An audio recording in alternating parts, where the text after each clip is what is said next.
Welcome everyone to today's video, where I'll be going over a bunch of fear-crafted enemies that I created to go along with a theoretical DRG season that I call the Wrath of Hoxxes.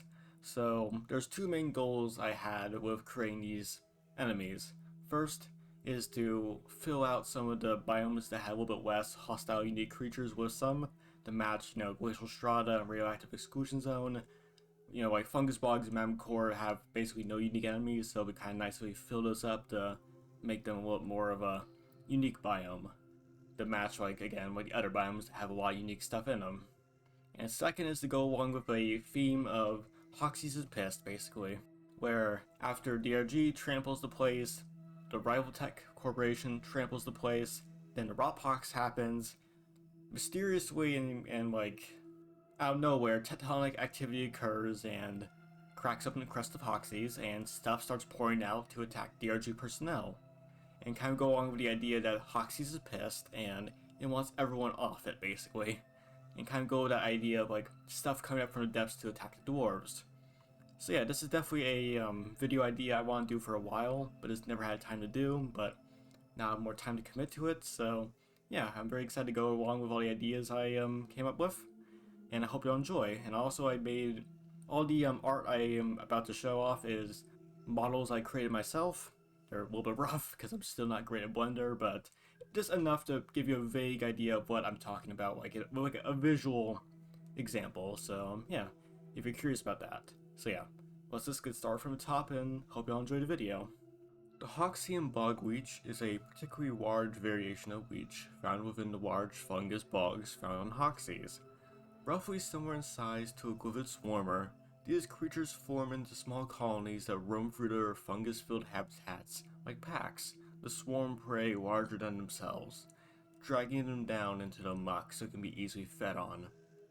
And while R&D is still unsure why these creatures have adapted this particular form of hunting style, instead of draining blood from larger creatures that pass near their habitats with a more passive method like other leech species, it's undisputed that ever since these creatures have started to migrate out of the deepest parts of the bogs that they normally occupy, the horrors have managed to heavily disrupt DRG mining operations.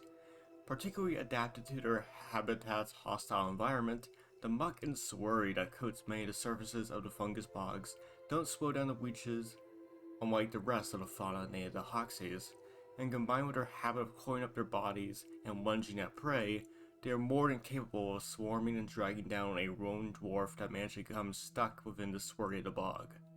I kind of do like the Hoxxian bog leech as a concept because it makes the fungus bogs have a unique enemy that is also going to interact with its mechanics of the slurry on the ground that slows you down, for example, and overall green color scheme because these guys are these guys don't care about the slime, they go right through it, they're immune to it, and they just go right through it while you get stuck, so they can easily swarm you in that situation.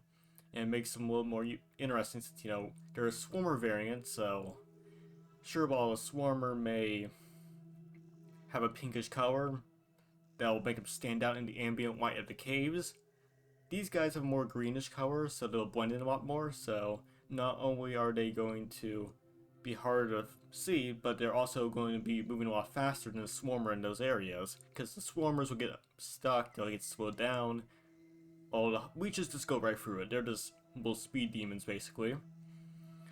And of course, once they get in range, another concept I want to bolster them with is the concept that they'll coil up when they get within a certain range, and then one-jet you to help close the distance. So you imagine this, you get stuck in the fungus bog slime, the muck is slowing you down, you hear something, you look around, you don't see anything initially because it's dark out in the caves and all that stuff, but you see little green things in a little distance, like about 20 meters away. Then after a few seconds you see them get closer, and then they just one-jet you at your face. And of course there'll be 10 of them, or maybe even 15 of them, in a pack, because they're a swarmer variant, so it'll go down to a single melee hit or 1 to 2 shots depending on the weapon. And I think that'll be really interesting and actually a little bit terrifying because they're a unique swarmer variant that interacts really well with the fungus bogs about mobility because, they're able to move faster through the slurry than you and the air bugs. because the other bugs get stuck in it as well. And they're able to catch up to you and overall just be a threat, because they'll actually able to they'll be able to actually exploit your sword mobility and swirly and all that stuff. So I think that's a really interesting concept that'll make the fungus bugs a lot more unique, because, you know, since they don't have a unique enemy there, having a pack of creatures that directly interact with the swirly and all that stuff can really help make the area feel a lot more alive. And also it kind of fits because bog leeches are, like, leeches in the swampy area make sense, so I feel like it's kind of thematically fitting as well that in Hoxxian, you know, an Hoxxian bog will have leeches of that caliber, because of course in Hoxxes everything is terrifying, so, you know, a giant leech the size of, like, your arm basically just chasing you down is horrifying, and I just feel like I want to capture that idea. And just the idea of just this leech just lunging at your faces with just giant mauve teeth basically is something I just really want to capture. And yeah, I feel like it fits really well with fungus bogs and just works really well because it needs a unique enemy there, so fits pretty well overall, yeah, from my perspective at least. Soon after the recent tectonic activity across the planet, R&D has identified a subspecies of Deeptora that has managed to enter a form of evolutionary gigantism, retaining the viciousness of their smaller cousins despite now being the size of a small dog. Often patrolling the areas around Deeptora hives found in hollow bow and sandblasted corridors, these bugs can from a distance appear almost docile compared to the erratic buzzing of Mactera or the constant ruckus made by Glyphid swarms. However, R&D has made several warnings to all DRG personnel that the shoot on sight policy for bugs remains in effect, as, upon realizing that the hives are being encroached upon or threatened, Deeptora Hiveguard have been known to become so vicious and hostile that it appears that any self-preservation instincts are thrown out the window, with agitated Hiveguard swarms often charging towards their target in a buzzing swarm of razored stingers and mandibles, despite the often severe size difference between them and the threat. Thankfully, due to the pressure from the unions, management has decided that Deeptora Hiveguard stings are now covered by the company's healthcare plan. The Deeptora Hiveguard are something I kind of came up with because I started considering the idea of a hyper-aggressive flying creature that's melee, that's between the size of a Neodite and Mactera. That comes around like packs of 2 to 5 that just kind of wander around aimlessly until they get aggroed and they charge you basically. And I kind of consider that like a pretty interesting idea, and also makes the concept of them defending hives being a lot more interesting, because that actually feels like you're getting swarmed by wasps or something like that. Or like bees possibly. Just like that whole kind of concept I feel like could be really nice for sharing between the hollow bow and the sandblasted corridors to make those areas, make the nests of Deeptora seem more of a interesting landmark within the caves. And I also want to make sure they were pretty aggressive as well, so the idea is that they will attack by quickly approaching, and then they'll dive bomb you as they circle around you. So they'll basically circle you, and then after some time they'll charge in, they'll run right past you while stinging you, which will do a little bit of a poison damage over time effect, and just raw damage as well, like just regular damage as well, but a little bit of damage over time as well on top of that. And then it'll keep on circling you over and over again as they basically just try and pick you off bit by bit. And just be a really be a nuisance to deal with, because that's what they're supposed to be. They're supposed to be hyper-aggressive melee flyers that are relatively weak. Like, they're relatively low armor. They whack the bulk of Mactera, so they don't have much health. And like basically, if you get a headshot with like anything short of like the weakest like weapons, you'll probably one-shot them. Like, they have like barely any health, and like their low armor doesn't save that much. Like, maybe it'll deflect a blow enough to keep them going, but not much more besides that. But the thing I'm really interested in is the possibility of having a creature with 2 different modes of aggression, which kind of with the Dreadnought, sometimes it has that little aggressive phase where it gets a lot faster and all that stuff. I kind of want to capture that in a normal creature, where if a Deeptora Hiveguard sees a hive being encroached upon, as in a dwarf getting close to it, or being directly damaged, if they're nearby, they'll become enraged, and when they're enraged, they don't circle you and try to like dive bomb you and just take you bit by bit. They just charge you and just rush you. And the idea is that they're immune to fear, so you can't make them back off. They just charge you and just stab you over and over again with poison until you take them down or get a melee hit in. Which, power attack will be pretty good against them because they'll probably one-shot them. Because they're basically a little bit weaker than grunts in terms of HP. So if you're able to take down a grunt with melee attacks, you'll be able to take these guys down pretty easily. And I kind of like the idea that they're relatively passive. They're a little more, a little less aggressive when they're taking you bit by bit, but the second you damage a hive or get close to one, they go berserk and just charge you. And it'll be kind of interesting if they possibly could introduce this thing with the pheromones, where we have a scout pheromone grenade, or the bolt shank pheromone bolt. If a scout hits something with a pheromone, it could do a similar effect where it becomes enraged towards the pheromone target.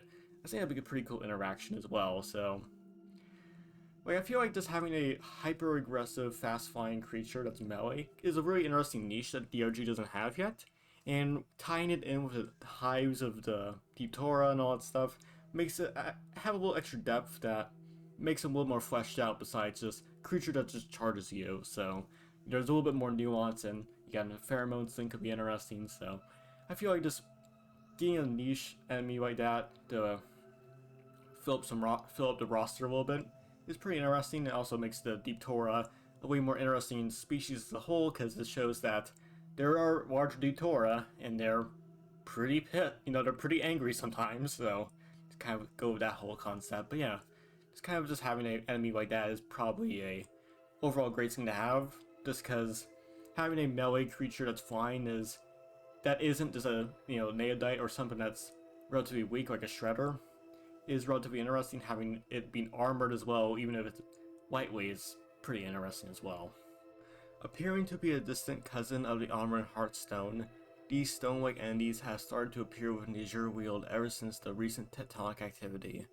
Appearing as similar rock formations found within the area, these silent stone watchers are inert until disturbed by something nearby, at which point they quickly begin charging up energy within their structure before releasing it in a concentrated beam that can turn even a Praetorian into ash. R&D has yet to discover how these entities are capable of creating such powerful blasts of raw energy, but they have agreed with management that these things need to be turned into gravel and returned to a Hoxxian soil from whence they came. The Ommoran Watcher is something I kind of been thinking about for a bit as well, of like having a terrain-based creature similar to the spires created by the Ommoran Hearthstone during its fight. And I kind of thought like, oh, it'd be pretty fitting to put in the Azure World area, because you have those large spire-like glowing rock structures that you find in the area occasionally. It'd be kind of funny if like you walk up to one and it tries to kill you. So I think that'd be kind of funny, and it's kind of an interesting concept of like rock mimics basically that try and attack you if you get too close to them. And I feel like having the same like terrain-based like damage, like if you destroy the certain parts of it, it'll deactivate and you'll quote-unquote destroy it or kill it, or however you deal with a rock-based creature.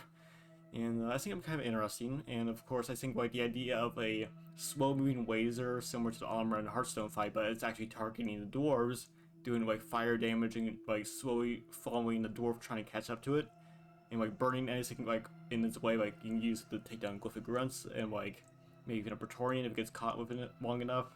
Kind of like that friendly fire kind of idea would be really interesting. And I feel like just, again, like the idea of just having a terrain-based enemy outside of the Ommoran Hearthstone fight could be really interesting. Though I do think it would be way more interesting if it was way more bulky than the Ommoran Spire, where, if you shoot the top of the Spire, the Ommoran Hearthstone fight, it deactivates immediately. I think it would be way more interesting if it's like the radioactive crystals in Radioactive Exclusion Zone, where you have to get rid of the center in order to deactivate it. So, you have to get the drill man with the C4 drills to go right into it, basically, or pickaxes if you absolutely need to, and kind of just go into the center and just break out basically the heart of it, basically, and just kind of deactivate it that way. I think just overall just having a unique enemy that kind of mimics terrain in the environment, and then you get right up to it and then it attacks you, is kind of like a concept that's really interesting. And I feel like in Azure World it's kind of fitting as like a glowing rock that's similar to other ones, but it'll attack you. Is a fitting biome to do it in. It appears that even the Glyphids had, as usual, begun to adapt to the recent hostility increase on Hoxxes, with R&D discovering another variation of Glyphid that has begun recently burrowing out from the electrified depths of crystalline caverns, appearing to have formed some level of symbiotic relationship or simple coexistence with the electrified crystals of the area. Glyphid shard fiends have managed to get similar crystalline structures to form across its armor, to the befuddlement of R&D. Now sporting armor plates that are as solid as stone and constantly sparking electricity capable of frying doors to a crisp, management has now declared that these offshoots of the Glyphid species need to be pushed back into the depths from whence they came. The Glyphid shard fiend has always had a special place in my heart because it's one of the first animations I did for DRG, or at least it's related to DRG. And I think the idea of a grunt that's tougher, has more armor because crystals growing out of it, so it's basically armored with rock basically, and like having a heavy resistance to electricity as well as also doing electrical, damage over time effects and the slow with each melee attack, though not as much of a slow as the slasher. I think that'd be a really unique concept of a tougher grunt that fits in with the area quite well. And I kind of like the idea of it also, if you hit with a melee attack, it does reactive damage back, as if you hit the electrical crystals in the biome with a melee attack, though probably not as much, because I think it should at least probably take down your shield, like a regular shield, but if you have a buffed up shield in any way, it'll still suck it up, but it'll still do damage back to you. And the idea of a grunt you just can't hit with a melee attack with impunity, basically, as a interesting concept. And also the idea of a grunt that combines the electricity and the crystalline parts of the biome together in a really interesting way could be really fun, and also makes the area feel a lot more alive and fleshes it out quite a bit, since crystalline caverns doesn't have a unique enemy, so having an enemy that kind of combines everything together is quite nice, and I think it fits very well to have a grunt that's the main centerpiece enemy of the game be combining all the parts of that biome together into something really unique and something really dangerous, since, a electrified grunt that slows you down and does a little bit of damage on top of that, damage over time, is really dangerous. Slashers are terrifying, but having a slasher that doesn't probably do as much raw damage, but slows you down, does a little electrical damage over time, and, is just reactively doing damage back to you whenever you try and hit with a melee attack, I think that'll be really interesting and just make the area a lot more fleshed out as a whole.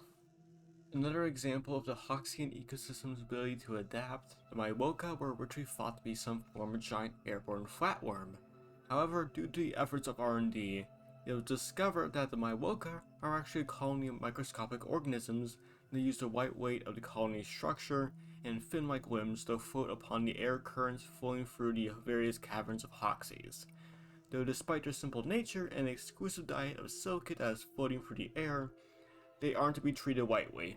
Myloka colonies have displayed the tendency to spit out their collective waste, a digested silicate waste slurry, at anything they deem a threat. Though due to their adaptable nature and diets, certain colonies have displayed the ability to spit up poisonous, freezing, scorching, and even electrified ooze at their targets. And combined with the colony's ability to absorb bullets with ease, management has deemed them a high priority target for all DRG employees. The Myloka are my favorite creature in terms of visuals and it fitting in with the rest of the biome, because with dense biozone there's a lot of coral, it has that aquatic theme to it, it has urchins, but I feel like the idea of a giant flatworm basically just going through the entire area is a really interesting visual look to the area. It gives it more of a aquatic theme to it, and I feel like it'll look really nice. And for the creature itself, I would say it's roughly the size of a Praetorian, so it's pretty quick and kind of bullet spongy, but more in a technical way rather than raw beefy, because it has some health, but it isn't massively tanky in terms of massive amounts of health. Because the thing is, it's I think it's more it's kind of like the concept of shooting a ooze with a pistol, basically. Sure, you'll take bits out of it, but the structure itself isn't really going to suffer that much unless you put a lot into it. Because you shoot this thing, and sure, its weak point is its head, and it doesn't have any armor, but it doesn't really mind if parts of it get blown off, because it's a collection of small microscopic organisms, so it's doesn't really care that much. If a bit of it gets blown off, it can deal that later, because it's not going to bleed out or anything like that. But I kind of like the idea of, like, sure, maybe resistant to, like, physical damage and, like, bullets and all that stuff, but if you use poison, fire, cold damage, explosives, or a strong enough melee hit to basically tear it apart or blast it apart, it'll go down really quickly, because, like, sure, it may be able to shrug off a bullet, but if it gets hit with a nuke, it's not going to have a good time, because, like, it'll just get blown apart. And I feel like that's a really interesting idea of a creature that, sure, maybe immune to, like, physical damage, like bullets and stuff, but if you hit it with, like, anything like melee damage or fire, it'll go down remarkably quick. And I think another way to also make this a lot more interesting of a creature is that there's variations of it. You know, there's the Myloka Storm Rider, which is a Crystalline Caverns variant, where it has electrified damage. It has electrified attacks and immune to electricity, which the way it attacks is basically just, it's kind of like a goo bomber, and basically just it sprays out several blobs of gunk basically that act as slurry that's going to slow you down a bit, not as much as the goo bomber stuff, but it'll slow you down a bit and do elemental damage based on which variation is. So, you know, it's Storm Rider, it has electricity damage, it's immune to electricity and also does electrical damage when you get hit by the projectile or the slurry on the ground. The Myloka's, you know, Spore Weaver is a Fungus Bog variant, poisonous attacks, poison resistance, Blizzard Glider, Glacial Strata variant, freezing attacks, cold resistance, Ash Kite, Mamacore, fire attacks, fire resist. I think like all these are really interesting as a concept because you're basically removing one way you can damage them easily. So you can't easily poison the Spore Weaver. You can't shock a Storm Rider that well. You can freeze a Blizzard Glider, but you can't do it that well. You have to put some effort into it, and Ash Kite is a little bit more resistant to fire than you may initially like. So the idea of all these creatures taking one of the weaknesses away and turning it into a strength is really interesting. And sure, while they may be in their, like, you know, Crystalline Caverns as a Storm Rider and all that stuff, and they're all in their unique biomes, the little subspecies, they're all in dense biozone to make the area unique, because, you know, and you have, in dense biozone, you have, like, 4 different types of giant, like, almost majestic, I guess, in some weird way, flatworms going through the air, like, floating through the air and, like, spitting, elemental damage at you. And just kind of make the area unique as you just, you know, you get swarmed between, like, giant coral, like, giant flatworms trying to attack you and all that stuff. I think that's a very cool thematic feel for the dense biozone, because, you know, it's very aquatic and, like, it has a lot of aquatic stuff in it. The coral, the urchins, I said before. I feel like just having, like, a bunch of different, like, colored, like, vividly hued flatworms chasing you down in the area could be really interesting. I think that fits on the area quite well and makes it a lot more unique, as well as also possibly bolstering some of the other biomes to give a little more fleshed out dense biozone and the other biomes as well at once. A previously elusive and hard to find creature that has mostly kept itself to the deepest parts of the Magmacore region, the Ember Moth is a herbivore in the strictest of terms, a rare thing on Hoxxes, having a diet purely consisting of the nectar of apocablooms. However, due to the recent advances of DRG and management's quotas for the flowers, this previously docile creature has now adapted to react violently when in the presence of DRG personnel to protect its food source. Often found clinging to walls or ceilings to conserve energy, these creatures will detach and will begin to spit a foul digestive fluid at those that gained its ire, with these fluids reacting violently to the open air, causing them to burst into flames and coat surfaces like napalm. And while relatively fragile with little armor besides the hardened ash coating them, R&D still advises discretion to all DRG employees about getting too close to a downed Ember Moth, as a resulting flaming reaction to all their digestive fluids reacting to the open air at once is something you don't want to have your beard caught in. The Ember Moth is something I do actually really like the design of, because I didn't want to go for basically Goo Bomber but fire. I kind of want to try and do a different look to it, a different feel to it, and different mechanics. So also the whole moth feel, like the whole moth look isn't really being used right now in DRG. So I was thinking having an enemy that, you know, a fire enemy that is like a giant like ash covered moth that spits fire is kind of really interesting and really fits well with Mamacore and helps give it a unique enemy in that area. And the idea of it like passively cleaning on the walls and ceilings when they passively spawn in caves and not during swarms, you can occasionally find them like hanging on the walls and ceilings, just possibly ambush you or maybe even scare you if you see like the coloration of the wings. Possibly you get spooked by it, but you're thinking it's something else. Possibly that would be really interesting. And also get a little more unique mechanics rather than Mytera just randomly buzzing around a cave, for example. And mechanically, I think it's basically essentially the Goo Bomber, but not exactly the same in some ways. It spits out fire gunk basically and sticks to surfaces similar to the Goo Bomber, but unlike the Goo Bomber where it strafes overhead, it dumps stuff on top of you, and it's kind of like just strafes you over and over again, just carpets the entire area of gunk to slow you down. The Ember Moth is more about sitting back and just spitting, glob after glob after glob of napalm basically at you that sticks to the ground a little bit, but isn't as the AoE of its globs on the ground aren't that bad. They aren't that massive compared to like Goo Bomber or Septic Spreader, for example.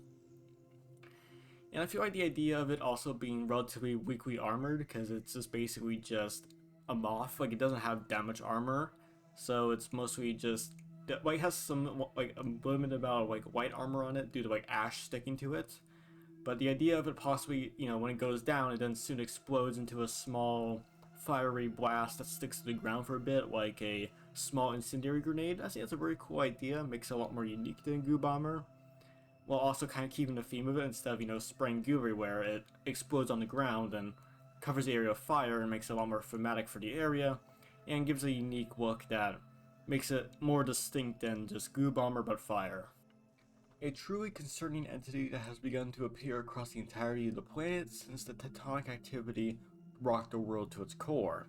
This thing is nothing less than a juggernaut of stone, crackling with energy that can rival a dreadnought in size and might. Reports from R&D indicate that this behemoth appears inert when initially discovered, causing it to resemble a particularly unusual vein of ore. Though already this ruse has already proven deadly, as teams of dwarves approaching it have been caught off guard once it began to yank its limbs out from underneath the ground and started to decimate them with ruthless efficiency. Capable of using its stone bulk to bash opponents aside or fry them with energy to vaporize anything caught in its malefic gaze, management has offered their sincere condolences to any team that may accidentally discover one of these things. The Ommoran Sentinel is what I would consider the boss of this group of enemies, where it's a heavily armored, tough creature that is very, very dangerous. It's first off, it's heavily armored, it's tough, it's immune to poison, it's pretty resistant to cold and fire because it's a rock, so you can't easily poison a rock, for example. And yeah, I can't really do that. And the idea of it just basically just being a giant, kind of almost a giant version of Ommoran Watcher in some ways, because it can use its legs to mash dwarves if it needs to, but it also has a laser to burn dwarves from a distance, and it's a much stronger variation of Ommoran Watcher's beam, so it can do a lot more damage. And also could do a localized energy burst to make them push dwarves back, try and make them back off a bit, because this thing is I like the idea of it being a tough, sturdy range boss, where it's very sturdy, but it's relatively sluggish. It's a rock, so it can't move that fast. And it's mostly relying on its toughness to survive, armored HP, just raw stamina and toughness to go through damage and just attack back. And the idea of it being also weak to explosives and melee attacks gives it also another reason to push stuff back, because it wants to keep you away, get rid of the C4, don't want that on top of it. It doesn't want you to be melee attacking it, it doesn't want you to use explosives on it, so it wants you to stay back. And just let its massive, beam with its high damage and just incinerate you from a distance, so kind of a whole interesting idea there, possibly of a range boss that's tough but relatively sluggish. And also the idea of it being kind of like a Betsy, where you're able to ambush it because the top part of it stays above ground. So you're able to take out a big chunk of HP, since it's not a terrain-based creature like the Watcher, it's more of an HP creature like the Betsy or Korwalk, for example. And the idea of it being ambushed because it exposes its top part while inert and not aggroed could be really interesting, so you're able to throw a C4 down and do a lot of damage to it if your drawer gets in a good position to do so. And also I feel like also, like, if it's part of a season, you could, you know, if you defeat it, you get a Ommoran shard, and, you know, deposit that for XP and gold and season progression if you want to do the whole season thing. That could be really interesting. So this could be the boss of a season, or the mini boss technically, because it could be part of like a Dreadnought fight or Dreadnought mission, for example. But having like a giant Ommoran mini boss basically could be really interesting in some missions, and having a giant tripod that's like stomping through the caves and like smashing stuff aside with laser beams and like just just bashing stuff aside with like rock limbs could be really interesting. And I feel like it's a really unique look, and it could be really interesting to fight against with a full team. So that's the end of the video. Like, comment, subscribe if you liked the video. I'm looking forward to doing more YouTube stuff in the future, so hopefully I'll get along with that. And now that I have a little more free time on my hands, I also have a Twitch channel, so if you want to go there, you can. But I also have a VODs channel, so if you want to avoid the Twitch ads, which are awful, which I personally hate with a burning passion, and go over to the VODs channel where I archive the streams afterwards. Also, Discord server, which if you want to go there, you can.